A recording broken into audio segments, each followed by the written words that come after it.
Hugh. Hugh. I'm here with Rebazar Munoz, and he has some comments on his dad's latest gig. His dad, Tisziji Munoz, just played Friday, October 21st, 2022, down in New York City at the Artist's Space. And Rebby was able to hear it, and he has some comments on it. So, Rebby, what did you hear in the music? And do you have anything to say about the date and what you heard from the recording? I had some really out and intense playing, of course. It was a wide room, so that is a factor in recording the band. The band played good. We had Sophie on saxophone, and he was a student of Dave Lehman's, and the thing I have to say about that is that Sophie had to find his inner self in jazz and not study too hard on the Lehman, Dave Lehman, a great saxophone for my dad played many years ago, because if you study too hard under a musician, you accidentally become that musician and lose yourself in the process. I could also hear his own fierceness in his playing as well.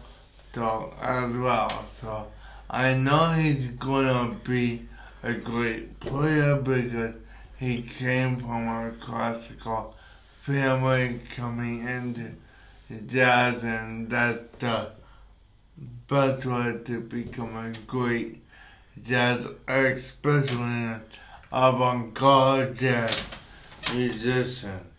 I also like Don Pate, Adam on drums, and Paul Schaefer on piano. I never heard Adam on drums before, and I don't mean congas. I mean regular drums. He actually sounded very good.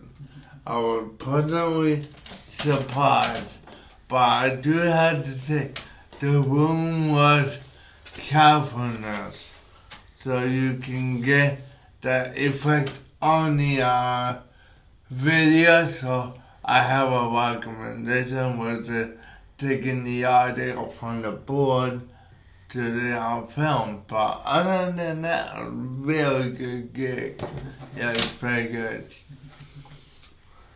Shoot. My father, Tisziji Munoz, who led the band, was great as always. He really liked the house.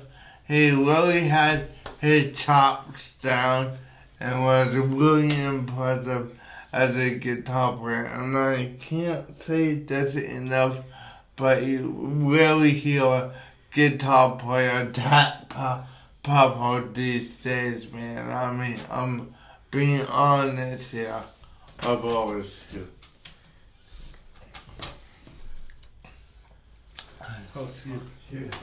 I heard a story about Don Pate's bass at the bridge popped up for the actual acoustic bass, but thanks to Maha-chela, they were able to fix the bass and get it ready for the gig, and it really does sound good. It really does sound good as an acoustic bass, and I really dig it. So thanks to Maha-chela. Then it was time to play. And by that I mean it was time to let go of self-thought, mind and body and world. That means the whole shebang, all perceptions, and get to the heart of the matter, which is heart fire sound.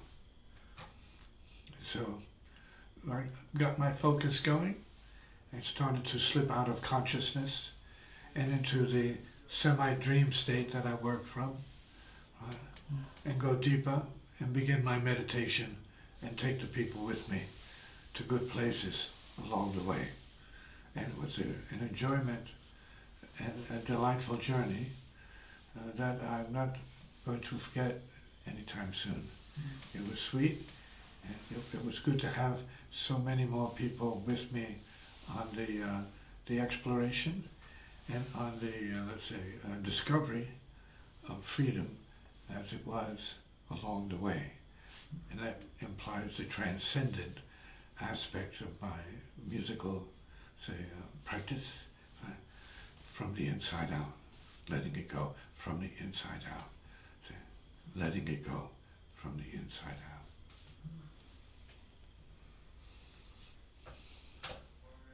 And so what I mean by the inside out, and letting it go, does not necessarily mean that it is away, like out, as away from the inside. It's not avoiding the inside, it's not escaping from the inside. It's not necessarily more than the inside, because it's part of the same continuum of consciousness. So ultimately there's no inside and no outside. There's just the being of the light which this is about, right? The clear light that this is born of. And in the moment, sound generating what I would call heart wisdom, which made it very okay music to share with people. Then it becomes a heart-first practice.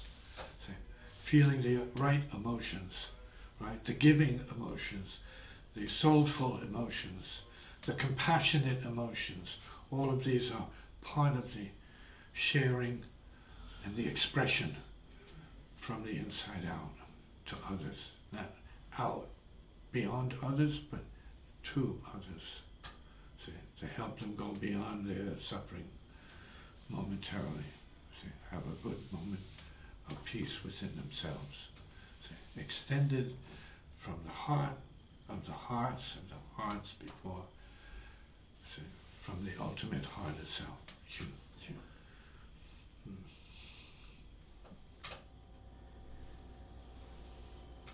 Yeah, at the beginning of the gig, after Bruce introduced the band and, showed his warmth towards you and how, he was happy to have you back over, throughout the past years, then you talked to the audience and you were telling people the importance of staying close to family, or, keeping those connections and keeping those, those dear to us in mind, or in heart, and not to forget them. Right, and it seemed to be the catalyst for that seemed to set up the music nicely. I mean, yes, it was a contrast to what the first band was doing, more musical and concepts and all that, and then yours was more about getting into the feeling and getting into just creating a... Not forgetting. Right, and you used the word contemplative as well. So. Right, contemplative music, which is more from the inner dynamics of consciousness. Slower, and at least beginning there, and working from the subtle, and moving more gradually into intensity. And so we are respecting silence and respecting, let's say, subtlety. On the way to building power and sound. Not just coming boom, but slow-mo. Building up to that. And in the process of that, I was talking about remembering our sacred connections to mothers, to fathers, to children, to family. And I made that a point because I had a lot of family there and I could feel it. And the family was supportive.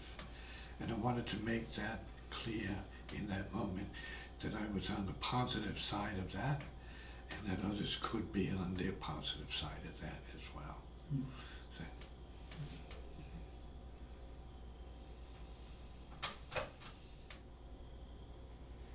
you were just mentioning that you had a conversation with your brother before you played the gig on Friday, and he mentioned that he had a feeling, or he knew that the family was going to be close during the gig, and it turns out they showed up, in the form, and also, spirits that were around as well. Yeah, he was speaking mainly in terms of the spirits of the ancestors who were going to be playing, that were going to come in and support me. And then when I got there, I started seeing the grandchildren of those spirits, like their kids had come in. And I did not know. I wasn't told that they were going to come there. My brother mentioned it, but this actually happened. I don't know that there was a real connection. I don't know that my brother coordinated this with these ancestors, their children. However, it turned out to be exactly what needed to be for the moment that we were all involved in at that point, which is the welcoming of the ancestral dynamic of each and every person there. So it's all good spirits. All good spirits are welcome here with that kind of, orbs.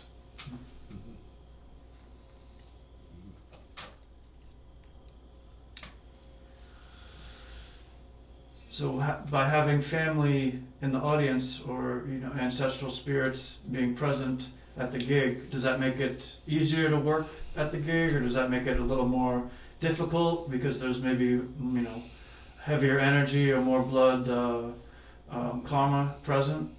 How does it affect the music? Well, it could be heavy, but in this case it was really much more loving.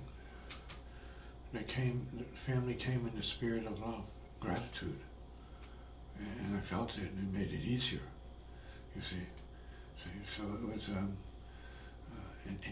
enabling power, saying, oh yes, this is beautiful.